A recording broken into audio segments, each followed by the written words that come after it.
Good morning, Floss Tube. It's Julie with Reflections Framing and Stitching. Today is Thursday. It is the 25th of June, and this is Chart of the Day video number 53.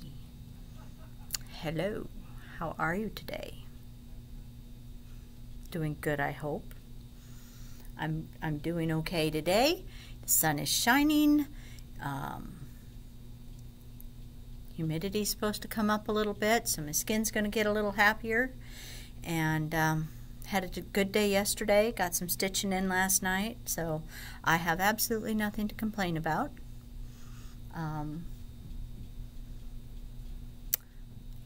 Yesterday's question of the day was regarding favorite summertime activity, and this one really kind of surprised me.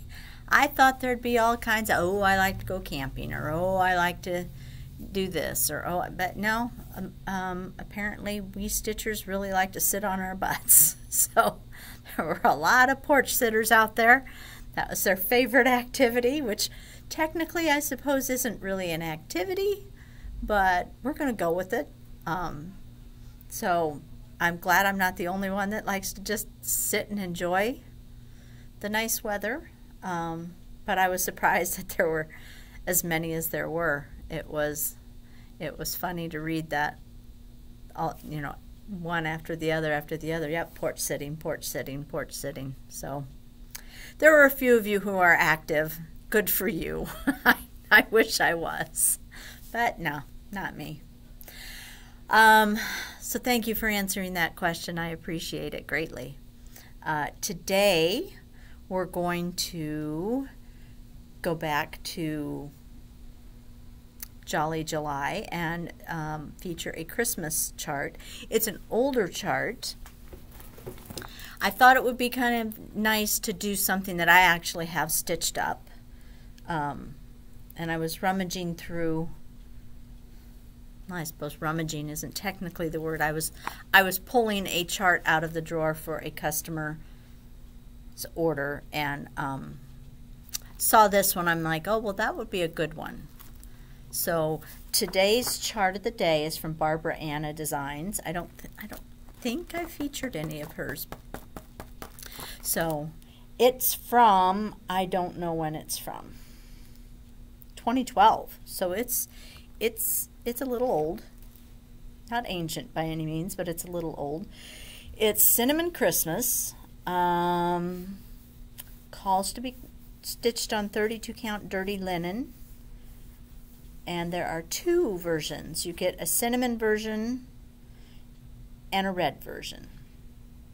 I was going to stitch, when it originally came out, I was going to stitch the cinnamon version, and then at the last minute I changed my mind and I stitched the red version. So, you know, one looks a little more prim, the other looks a little more traditional maybe.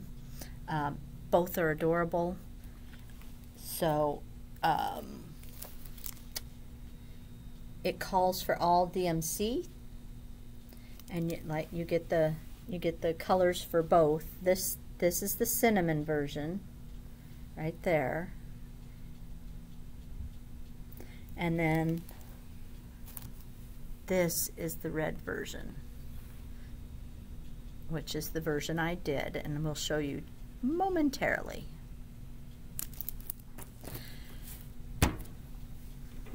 Okay, so there is the red version of Cinnamon Christmas. And I stitched mine. This calls for 32 count dirty. I stitched mine on 25 count over 1. I think this was the first time I'd ever done an over 1 that was not like on Ada. And this is a 25 count Vintage Country Mocha Lugana. So I'm going to put it real close so you can see it up. Hopefully that's going to focus on you, or on it. Okay, so this is dirty. It's kind of a golden greeny beige, brown. Those are the cinnamon colors.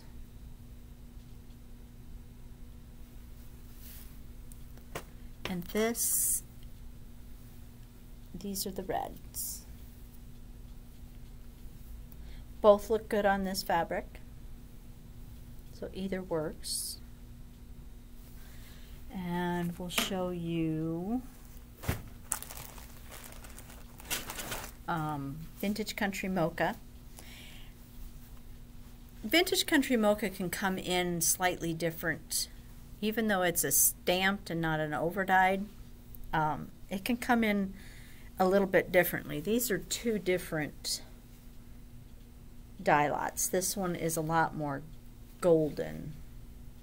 Sometimes it comes in almost with a pink tinge to it. But it's still one of my favorite fabrics to stitch over one on. This is a 25 count. Cinnamon would look great on there. We already know that my version, the red version that I stitched, looks good on it.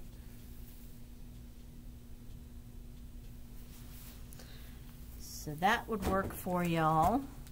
I have some 36 count creek bed brown, and the red version would look good on there.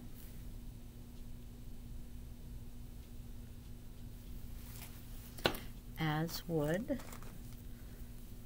the cinnamon version.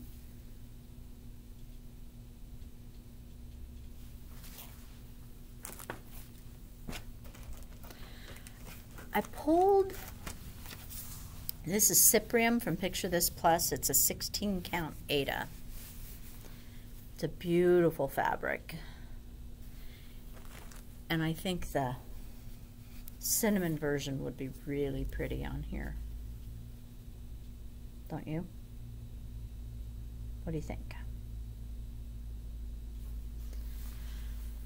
I haven't tried the red version on here. It wouldn't be hideous. There's enough of the reddish color in here that I think that would look good too. I still would like the cinnamon version better, but I could live with this. And for something different for the red version, I have 32 count Nocturne. This would just make it look like it was a cold winter night. And I think it would look good on there too.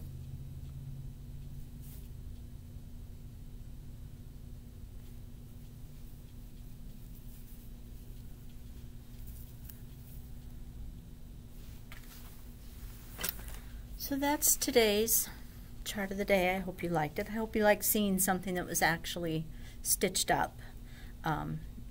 If you do like that, I'll try and do that maybe a little more often. We'll see. We'll see what your response is. Today's question of the day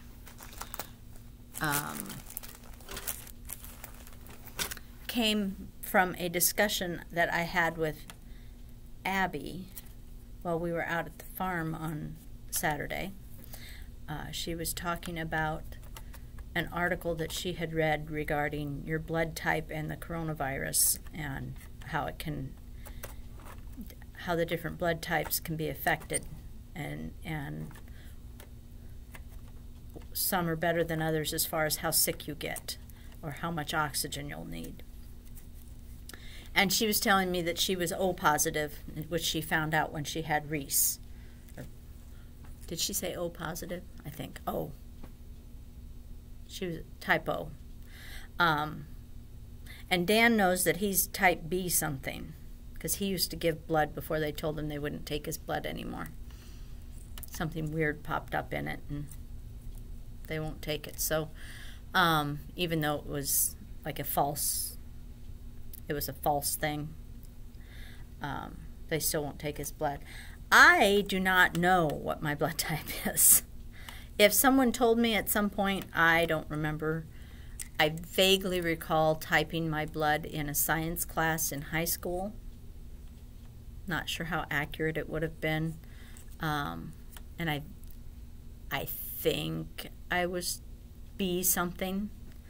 But again, I don't know for sure. So it got me wondering, how many of us know our blood type? That's the question of today. Do you know your blood type? I don't need to know what it is. I'm just curious as to whether you know what it is, because I don't, and we probably should. There's probably a really good reason why you should know your blood type. I don't. So that's what I have to say for the day. This is going to be a short one unless I come up with something else to talk about, which I don't have a whole lot right now. Looking ahead to next week when I gotta be ready to go. Please reminding you that I will be closed from next Thursday through next Monday. So a week from today through the Monday after the 4th. I don't know what the dates are. I think it's the 2nd through the 6th. Wednesday, Thursday, Friday, Saturday, Sunday, Monday. So, no, Thursday, Friday, Saturday, Sunday, Monday. So 5 days, starting on the 2nd, 3rd, 4th, 5th, 6th. Yes. 2nd through the 6th, I will be closed. I will not be answering emails. I will not be answering the phone because I will be out of town. I will be out in the middle of nowhere where there's no people, and I can sit and stitch all day long if I want to. I don't know how many projects I'm going to take. I've been debating back and forth. Do I want to take just one and focus on one and try and get something? But then I think, yeah, but if I get bored, then I wouldn't have anything else to work on. So then I think, well, I'll take 2, which leads me to taking 3, which leads me to taking 4. So I don't know how many I'm going to take with me. But I've been thinking about, what I got to pack, what foods I got to make. Melanie and family at this point are going to go. We're not going to be doing any of the activities or anything. So pretty much it's just going to be us out in the country. There's a lake, spring-fed lake right there, so the guys can fish. The kids can splash around. There's a paddle boat. I think there's kayaks. So the kids can just kind of chill and hang out, and it'll be a nice break for them to be out of their house and away from their house, even though they still won't be around anybody. But they're still planning on going, but because of Ben's encephalitis, Melanie has read an article linking gluten to the inflammation in the brain, and so they're now eating gluten-free, and I'm eating carb-free. Well, not completely, but mostly. Chris and Dan are both diabetic, so trying to find food for everybody it's going to be kind of interesting. And we don't want to spend all our time cooking, so Melanie and I need to get together and figure out what exactly they can eat, we can eat, that we will eat, and try and get the food figured out. So that's kind of taken up a lot of my thought processes right now, is thinking about everything I need to take. So I don't have a whole lot else to talk about. So I think I'm going to let you go. My Hoffman order was delivered this morning, so I'm going to get that in the computer, work on some more framing. I don't think I have any orders to work on. Maybe 1 or 2. I haven't looked at the email yet this morning, so we'll see. But anyway, I hope you have a good day. I want you to take care until next time and get some stitching done. Bye.